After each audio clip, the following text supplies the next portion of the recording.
Siya classes में आप लोगों का स्वागत है। आइए हम अपनी क्लास को शुरू करते हैं। आज की क्लास में हम देखेंगे MA fourth semester home science human development paper third, जिसका नाम है वैज्ञानिक लेखन साइंटिफिक राइटिंग। इसके अंतर्गत एक टॉपिक आता है आपका टिप्पणी या नोट्स।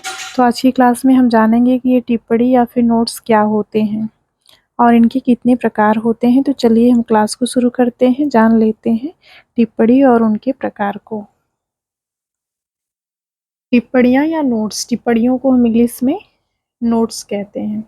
यदि तालिका में दिए गए आंकड़े या तथ्यों के संबंध में कोई स्पष्टीकरण दिया जाना हो तो तालिका में टिप्पणियाँ दी जाती हैं। जब कोई व्यक्ति कोई तालिका बनाता है और उसमें किसी भी तथ्य के विषय में स्पष्टीकरण देना होता है तो उसके लिए टिप्पणियाँ दी जाती हैं।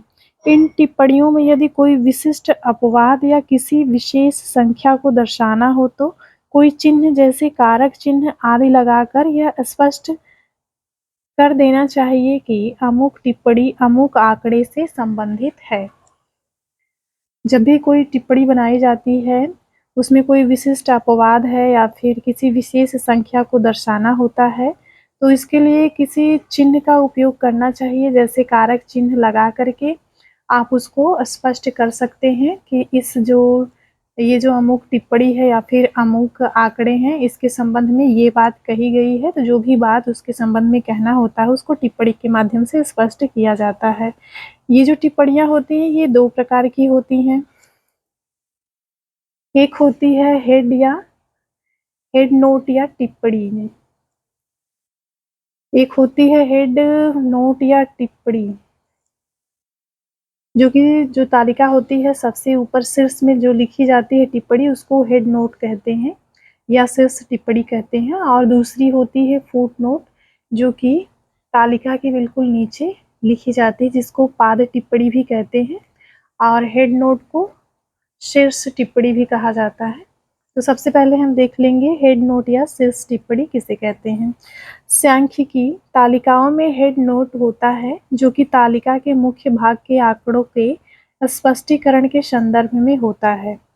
जो सांख्यिकी तालिकाएं बनाई जाती हैं उसमें हेड नोट होता है जो कि तालिका के मुख्य भाग के आंकड़ों को स्पष्ट करने के लिए संदर्भित किया जाता है एवं इसे शीर्ष के नीचे लिखा जाता है। जहाँ पे आप टिप्पणी बनाना स्टार्ट करते हैं तो शीर्ष के नीचे और दाहिने साइड में इसको लिखा जाता है तालिका के ऊपर।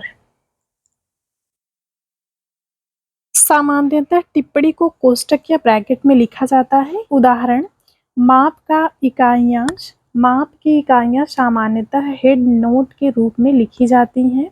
ज़्यादातर जो टिप्पणियाँ बनाई जाती हैं और उसमें अगर किसी माप में किसी भी सूचना को या फिर तथ्य को दर्शाना होता है तो वो ज़्यादातर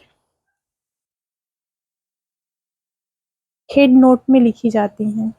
जैसे आप किसी भी चीज़ को किस रूप में दिखाना चाहते हैं, ग्राम में दिखाना चाहते हैं, मीटर में दिखाना चाहते हैं या फिर लाख में दिखाना चाहते हैं या फिर इंच में दिखाना चाहते हैं तो उसके लिए आप हेड नोट का इस्तेमाल करते हैं।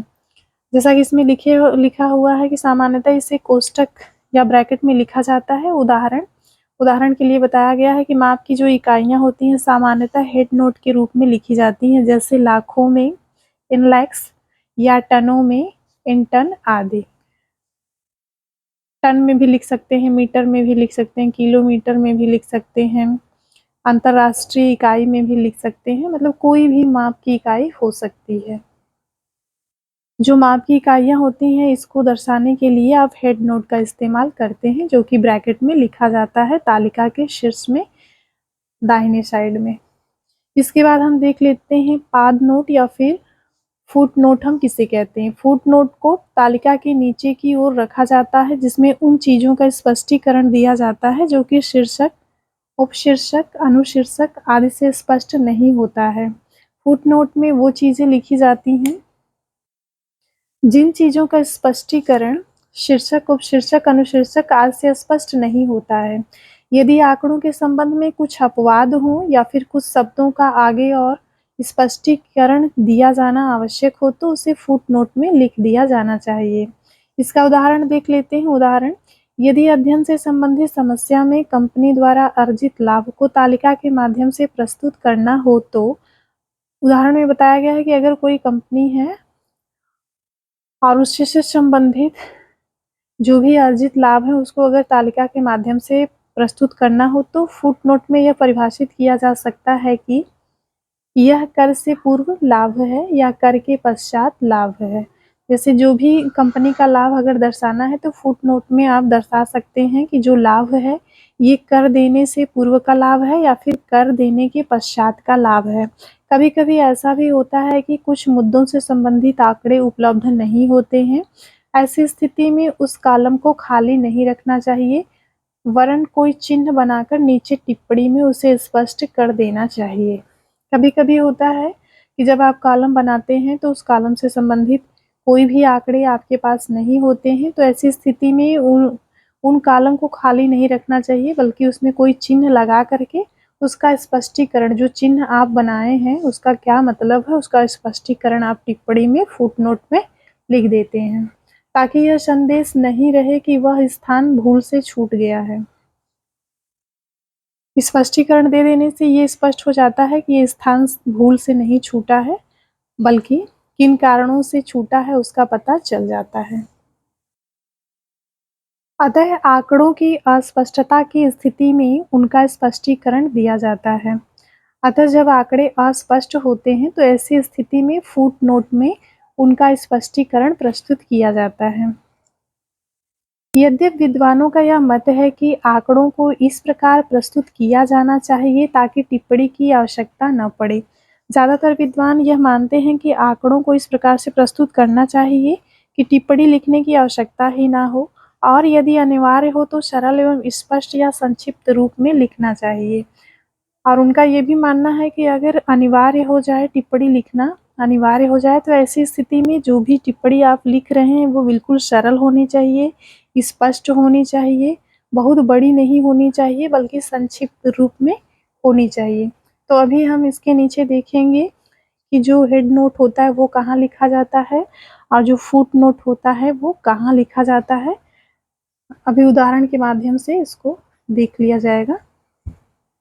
जैसे ये छोटा सा हेड नोट और फुट नोट का उदाहरण हम इस तालिका के माध्यम से देखेंगे।